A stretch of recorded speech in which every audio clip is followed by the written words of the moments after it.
Apa yang disampaikan KPK dalam keterangan persnya terkait kasus suap Hakim PT UN Medan ini?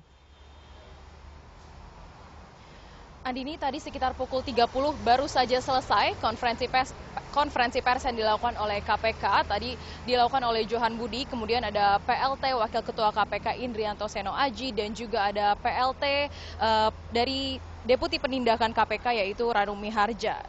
Dan tadi adalah konfirmasi terkait penetapan Gatot Pujo Nugroho dan Evi Susanti dalam kasus suap 3 hakim PT UN Medan. Gatot dan Evi resmi ditetapkan tersangka setelah penyidik melakukan pengembangan perkara dan menaikkan status mereka menjadi tersangka. Gatot Pujo Nugroho dan Evi Susanti dikenai pasal berlapis, yaitu pasal 6 ayat 1 huruf A, pasal 5 ayat 1 huruf A atau B, pasal 13 Undang-Undang nomor 31 tahun 1999, sebagaimana diubah nomor 20 tahun 2010 Jungto, kemudian pasal 64 ayat 1 dan pasal 55 ayat 1 KUH Pidana terkait tindak pidana korupsi. Tersangka Gatot Pujo Nugroho dan Evi Susanti ini dikategorikan sebagai pihak yang memberi suap kepada 3 hakim PT UN Kota Medan.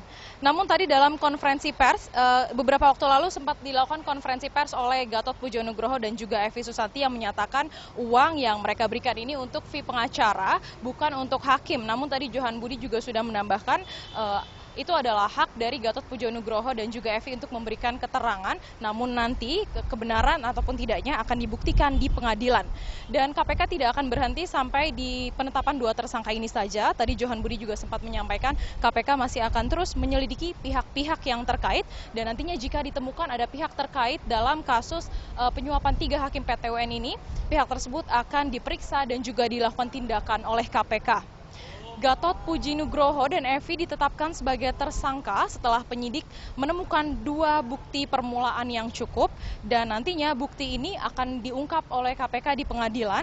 Dan juga untuk penahanan sendiri ini nantinya akan dilakukan penyidik, namun bersifat subjektif jika nantinya penyidik mengantisipasi bahwa 2 tersangka ini akan menghilangkan barang bukti, melarikan diri, ataupun mempengaruhi saksi-saksi lain. Dan untuk pemeriksaan terhadap tersangka sendiri direncanakan oleh KPK akan dilakukan pada pekan depan. Berikut adalah wawancara kami pada saat konferensi pers tadi dengan Johan Budi. Gelar perkara kemarin dan juga dari hasil pemeriksaan baik itu saksi-saksi maupun tersangka yang sebelumnya sudah ditetapkan oleh penyidik KPK, maka penyidik KPK berkesimpulan telah menemukan 2 alat bukti permulaan yang cukup, yang kemudian disimpulkan bahwa diduga telah terjadi tindak pidana korupsi yang diduga dilakukan oleh tersangka GPN, yang bersangkutan adalah Gubernur Sumatera Utara. Kemudian yang kedua adalah ES. ES ini dari swasta. Ya. Kedua tersangka diduga melanggar pasal 6 ayat 1 huruf A dan pasal 5 ayat 1 huruf A atau B dan atau pasal 13 Undang-Undang nomor 31 tahun 99 sebagaimana diubah dengan Undang-Undang nomor 20 tahun 2001 tentang pemberantasan tindak pidana korupsi, junto pasal 55 ayat 1 ke 1, junto pasal 64 ayat 1 KUH Pidana. Ya, jadi itu perkembangan penanganan perkara terkait dengan dugaan tindak pidana korupsi berkaitan dengan permohonan pengujian ke Hakim PT UN terkait dengan terbitnya penyelidikan tentang dugaan tindak pidana korupsi dana bansos di Kejaksaan Tinggi Sumatera Utara. Yang pertama yang harus segera kita lakukan adalah melakukan pemeriksaan kepada yang bersangkutan ya, sebagai tersangka.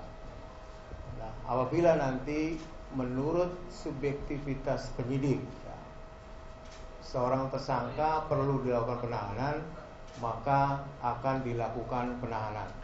Tapi sampai hari ini baik GPN maupun ES belum diperiksa sebagai tersangka.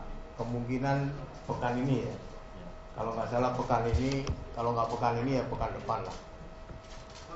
Diperiksa sebagai tersangka ya. Demikian Andini, kembali ke Anda di studio.